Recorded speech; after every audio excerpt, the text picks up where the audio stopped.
My name is Alex Murphy, and I'm the neuroai curriculum specialist for this year's edition of the neuroai course. So we're about to introduce some concepts connected to reinforcement learning, a theme which will pop up a few times during this course. So one of the big ideas in RL, reinforcement learning, is the concept of POMDPs, partially observable Markov decision processes, which is a method that provides a useful way to examine a lot of the questions that both arise in neuroscience and AI. As the brain is a sequential decision-making system that selects actions based across multiple timescales, it seems appropriate to use a sequential modeling approach to capture the levels of uncertainty and transition dynamics in a way that's mathematically powerful and able to capture many details that we care about in the field of neuroai. But first, let's just clarify the concept of an MDP, a Markov decision process, as POMDPs are an extension of that framework. So, Markov decision processes, or MDPs, are a flexible way of describing tasks for both brains and machines.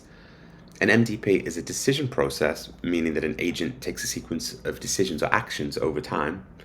It's Markovian because it assumes that the world dynamics depend only on the current world state, and we have access to the world state at each time step. So you might be familiar with the Markov property from hidden Markov models or Markov chain Monte Carlo sampling, for example. So David Silver, a famous RL researcher at Google DeepMind, often gives this example on the left of modeling student behavior as an MDP. And in this model, we always know what world state we're in. We know if we're at the pub, if we are on Facebook, or if we are asleep or in class, for example. And the same for the robot in the navigation task to the right. It always knows what cell of the maze it's currently in at any one point in time. But the issue is, for a lot of interesting tasks that we want to model, we don't actually know what state we're currently in. We only have hints of this world state by observations that we can model, and this is why it's called partially observable. So when the world state is not known, we use an observation model to give us information about what state we believe we are in, and this model is not without levels of noise and therefore some uncertainty. So we take information from our current belief of where we are, belief of the world state, the actions that we take, and more noisy observations of our environment to continually update our belief about what the world state looks like.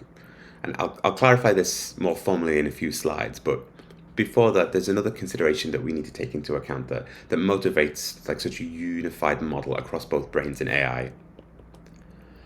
So brains and machines are often challenged with similar tasks, at least at some level of structure anyway. And shared tasks can often lead to shared computations. In fact, that's a major hypothesis in neuroai. And in most real-world tasks, agents have to make a sequence of decisions or actions in the world. Examples include navigating from home to work, searching for food or resources, engaging in social interactions, recognizing objects, situations.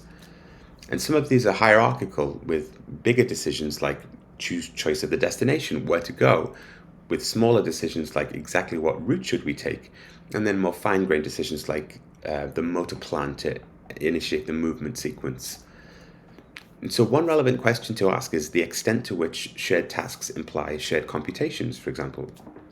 And Layla referenced this in the introductory video with an example of the LLM activations predicting brain response as well. The question here to consider is, based on the fact that both systems appear to have a shared computation, how can we better understand if this is due to the task or the goal of the system? Are both systems mainly predicting the next word, or are they learning generalized features? This is the type of question we often come up against in neuroai, and tomorrow when we look at RSA, or representational similarity analysis, we'll dive much deeper into these questions. So let's look at a full model of a POMDP to better understand its components and how they all connect together. And this might look a bit daunting right now, but we're going to go through each component step by step. So the blue circles here are the world states that evolve in the Markov process, where the probability of the state at time t+1, given the history, is just equal to the previous state. So there's a direct dependence only on the most recent past and not the entire history. The orange circles are observations of those Markov states, and we don't necessarily have observations of every aspect of S, and even those we have might be unreliable. So this is why we say it's partially observable, the states. The purple circles represent the posterior probability of the current world state, given all past observations, and this posterior is called a belief state. Ideally, this would be calculated with Bayesian inference, but usually an agent will need to just approximate this. The green circles represent the actions that an agent takes based on its belief, according to a policy pi. And the red diamonds at the top represent the immediate benefit the agent receives, the rewards received from the world and the environment, minus the costs it paid for the actions to get them. And so a good agent will choose its policy to gather the most overall benefits from the world, to maximize its cumulative reward function. And note that this diagram hides many details, including the spectrum of timescales on which the world changes. And these timescales can help us understand when an agent can use its knowledge or must learn a new structure of the world with techniques like reinforcement learning. So what makes POMDPs particularly powerful for understanding brain function is their alignment with the fundamental computational problems that neural systems must solve. For example, uncertainty management. The brain never has complete information about the world, and POMDPs explicitly model this partial observability. Also, temporal integration.